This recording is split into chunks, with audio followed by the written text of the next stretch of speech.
Hey there, it's Anonymous Tea, where we spill the tea anonymously. Hello, hello, hello, hello, hello, everyone. Hello, YouTubers. Hope you guys are all having an amazing day today, sending good vibes, sending positivity, sending blessings, and good energy to each and every single one of you. Thank you so much for tuning in. So today we're talking Funky Dineva and his job situation. Anything I say is alleged and in my very, very personal opinion. This is for entertainment purposes only. None of this is personal. The Copyright Act of 1976 is in the description box. Some meat and potatoes, some housekeeping items. It is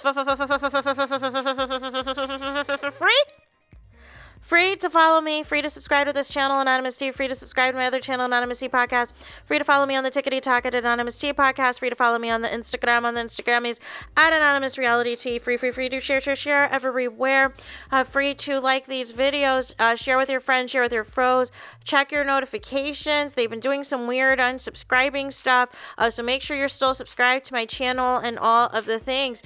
So in this particular video, I wanted to talk about Funky Dineva because he's been alluding to for some time now that he had some network job opportunities and all of these things. However, he never really dived into what that was and what that entailed.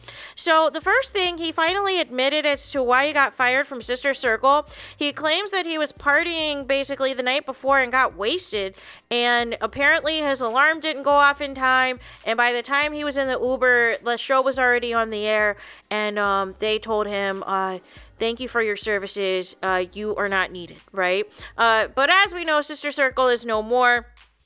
I guess Funky Dineva wanted to take this segment to, clap back at the haters who said that he could never get a network job and that he's unprofessional, he's difficult to work with, all of these things. And basically, he took this moment when he was discussing what happened with Joy Reid being fired from MSNBC.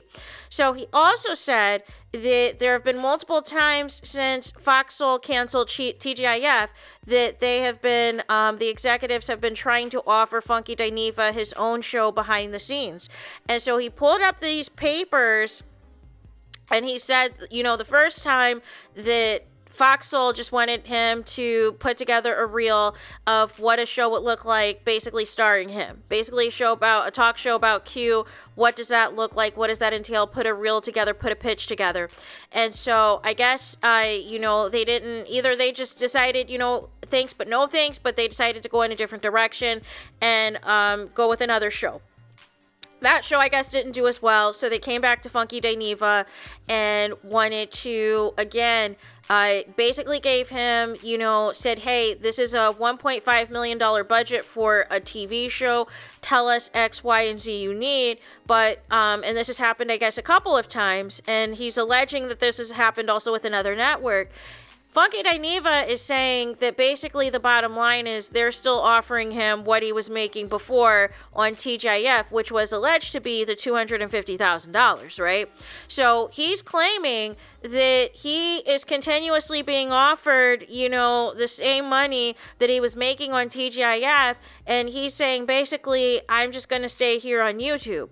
That basically I can make the same or more for doing a lot less and not feeling like I have to be politically correct or stay within a certain box or stay within a certain level of topics and not get, and not feel like I have my freedom of speech. And he feels that he has his freedom of speech more so on YouTube, doing his nightly show 5 days a week and all of the things. And so nonetheless, he wanted to say something to the haters who feels that, quote unquote, anybody that's on YouTube is, quote unquote, being dried up and all this and that. And he's like, no, I know my worth. I've been on YouTube 14 years, this and that.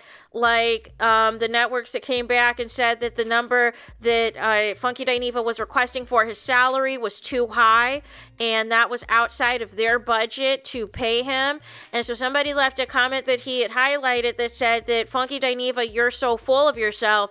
And Funky Dineva was like, well, what is wrong with me being full of myself? What is wrong with me listing my resume, listing my credentials, and advocating for myself and all of these things? So I guess he was trying to say all of this to say that people don't know what Funky Dineva, the number of people or networks or what have you that continue to reach out to him for him to have his own show, for him to be on one of these network platforms with an hour-long show or however long, where he is the star, where it is all about him, and they want him to put together different storyboards, reels, different things based off of the budget that they send to him and all of the things.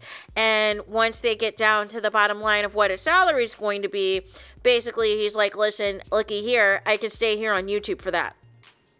Basically feels that he is Fox Soul, even though he's not on there. But basically feels as though, you know, it's not Claudia Jordan or Armand Wiggins or anybody else that they want back, that is Funky Dineva that they really want. And that Funky Dineva proved when he left the show that also the show basically was over. That the show tanked without him. The show didn't survive without him. So, nonetheless, that is all that I have for this video. What do you guys think of this? What do you think of what Funky Dineva has said? Basically, he is alleging in regards to Joy Reid that she's better off being on YouTube because, truth be told, he's saying essentially bloggers and people on social media and on the digital platforms, on TikTok, on YouTube, wherever else that are creating content are making more money these days than the people that are on these cable networks. Or the people that are making the millions on the cable networks still have to stay within certain parameters and have to stay with a certain script, with a certain, you know, set of rules and regulations and things that they got to follow. However, I feel like that's not the case. I feel like on Foxo, they get away with a lot. That they can say basically anything they want to as it pertains about anybody else. So I just feel like it's that way for CNN and MSNBC. But I feel like for Fox News, like if you do the unfortunate time of like having to sit through some of those shows, y'all, there is not a, you know, hey, you need to follow these rules. No, the only rules are support Trump and continue to support Trump, and we don't care what else you have to say. So nonetheless, there's that. Let me know your thoughts in the comments. Please do not forget to like, comment, and subscribe. Hit the notification bell so you're notified the moment I post the content on my channel. And with that being said, I'll talk to you guys again very soon.